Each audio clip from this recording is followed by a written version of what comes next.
విజయనగరం జిల్లాలో రైతులు ఆందోళనకు దిగారు. 3 రోజులుగా తిరుగుతున్న యూరియా మాత్రం అమ్మడం లేదని రోడ్డుపై బైఠాయించి ఆందోళన వ్యక్తం చేశారు. వంగర మండలం అరసాడ కేంద్రంలోని గ్రోమోర్ కేంద్రం ఎదుట రహదారిపై బైఠాయించిన రైతులు నిరసన తెలిపారు.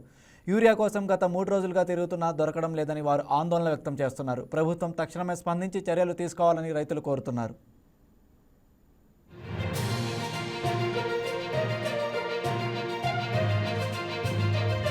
రైతుకి ఏం లేదు. యూరియా కోసమని ఏదో పొద్దున్న ఉదయం 5 గంటలకు వచ్చి ఒక కట్ట కూడా అందుబాటులో లేని అవకాశం ఉంది. 7-8 ఎకరాలు జొన్న చేయని వరి చేయని అంత వేసాము. ఒక కట్ట ఏం చేద్దాము, ఏం చేయలేకపోతాం. రైతు అంటే రాజు అంటారు. రైతు ఏం లేదు. పైన షాపుల్లోనే 550, 600 అయితే అమ్ముతారు. వాళ్ళకి ఎక్కడ కూలి వస్తుంది, రైతు అనేది యూరియా రావట్లేదు. ఏంటి కారణమో మీరే తెలియదు. ఈ లైసెన్స్ షాపులలో లోపకారిగా ఎక్కువ రేట్లకు అమ్ముకొని రైతులకు ఇబ్బంది పెట్టి పడగాములు పోసుకొని తెల్లవారు 7 గంటలకు వచ్చి ఇప్పుడు వరకు 7 దొరకకుండా చేసేస్తారు. ఒక కట్ట ఇస్తారు, 1 వీక్ ఒక కట్ట ఇస్తారు. అదే 250 వస్తే ఇక్కడ 1000 మంది వచ్చి ఉన్నారు.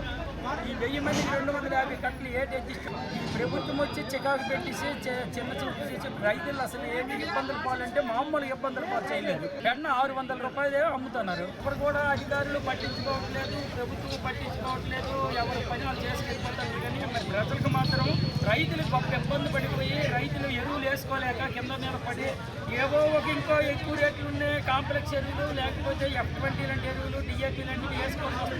యూరియా వేసుకోవాలంటే దొరకట్లేదు. Please subscribe to YK TV Network. Please subscribe to YK TV. Please watch YK News. Don't forget to subscribe YK News channel